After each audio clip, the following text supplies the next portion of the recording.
Hi అండి. అందరికీ నమస్కారం. Welcome to our channel. కార్తీక మాసంలో ప్రతిరోజు పవిత్రమైనది. ఈసారి కార్తీక మాసంలో 4 సోమవారాలు రావడం జరిగింది. ఎటువంటి ఆటంకం లేకుండా 4 సోమవారాలు కూడా ఉపవాసం ఉండి శివయ్యకు అభిషేకాలు చేయించి చక్కగా సాయంత్రం గుడిలో దీపాలు పెట్టి వచ్చాను. ఆ శివయ్యకు పిండి దీపాలతో పాటు 365 ఒత్తుల దీపం, నారికేల దీపం, ఉసిరి దీపాలు కూడా వెలిగించాను. ఈ కార్తీక మాసంలో వచ్చేటువంటి కార్తీక పౌర్ణమి రోజు కూడా నేను ఉపవాసం ఉన్నాను. అలానే ఆ రోజు పని ఎక్కువ అవ్వడం వలన నీరసంగా ఉండి కళ్ళు తిరగడం మొదలయ్యాయి. అయినా కూడా సాయంత్రం గుడికి వెళ్ళి పిండి దీపాలు వెలిగించడానికి సిద్ధం చేసుకున్నాను. అప్పుడే వర్షం మొదలయ్యింది. వర్షంలోనే తడుస్తూ ఏంటి స్వామి నాకు ఈ పరీక్ష అని మనసులో స్వామిని తలుచుకున్నాను. అంతే, వర్షం ఆగిపోయింది. దీపాలు వెలిగించాక స్వామి దర్శనానికి వెళ్దామనుకుంటే పెద్ద క్యూ లైను. దర్శనానికి గంటసేపు పట్టేలా ఉంది.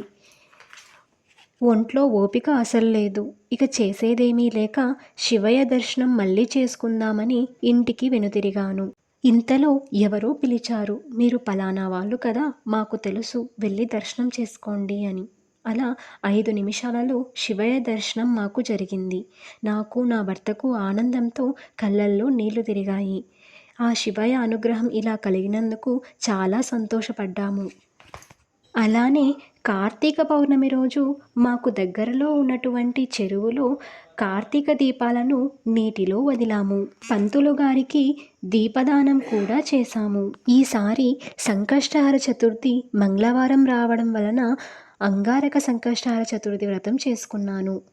ఉదయం నుండి ఉపవాసం ఉండి సాయంత్రానికి గుడికి వెళ్ళి ఆ వినాయకుడికి అభిషేకం చేయించి మేము కూడా వ్రతం చేసుకున్నాము. చాలా చక్కగా జరిగింది. ఆ వినాయకుడి అనుగ్రహం కూడా మాకు కలిగినందుకు చాలా సంతోషపడ్డాము. వ్రతం చేసుకున్న తర్వాత పంతులు గారికి మేము బట్టలు పెట్టడం జరిగింది. దానితో పంతులు గారు మమ్మల్ని ఆనందంగా దీవించారు.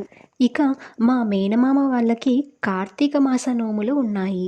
నేను ప్రతి సంవత్సరం వెళ్ళి ఆ నోములో పాల్గొనేదాన్ని. కానీ ఈసారి నాకు ఒంట్లో బాగోలేకపోవడంతో నేను వెళ్ళలేకపోయాను. ఇలా ఆ నోములో నేను పాల్గొనలేకపోయాను. కానీ ఆ స్వామివారికి నివేదించిన ప్రసాదం నా వరకు వచ్చింది. ఇలా ఆ శివయ్య అనుగ్రహం నా మీద ఉన్నందుకు చాలా సంతోషపడ్డాను. ఇలా ఈ కార్తీక మాసంలో నా పూజలు ఇలా జరిగాయి. మీరు ఈ నెల రోజులు ఎలా పూజ చేసుకున్నారో నాకు కామెంట్ చేయండి.